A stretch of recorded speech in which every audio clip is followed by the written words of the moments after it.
Talagang ganyan ang takbo ng politika. Sabi naman nung iba, yung mga dati raw kasama mo sila sa gobyerno, hindi ka raw team player. Talagang hindi ako team player. Dahil kung nangungurakot silang lahat sa katabi ko, hindi ka makikipag-team player. Tapos, nagagalit ako, hindi nga ako team player. Ngayon sabi nila, kay skandalosa mo namang babae, bakit nag-iingay ka ng nag-iingay? Nagagalit ka dahil malaking pera ang ninanakaw namin, magnakaw ka rin maski konti para pare-pareho tayong masaya.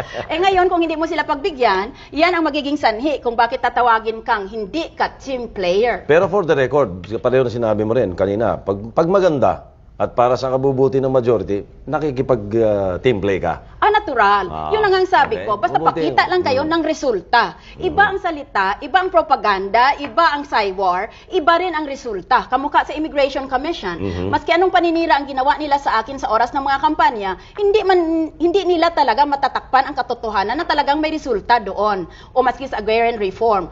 Kaya, dito sa politika ngayon, hinahamon ko ang lahat na nanonood ngayon sa Brigada 7, gamitin natin ang ating isipan bilang mga Pilipino na binigay sa atin ng Panginoon para malaman natin kung ano ang katotohanan sa politika at napakagulo kung minsan.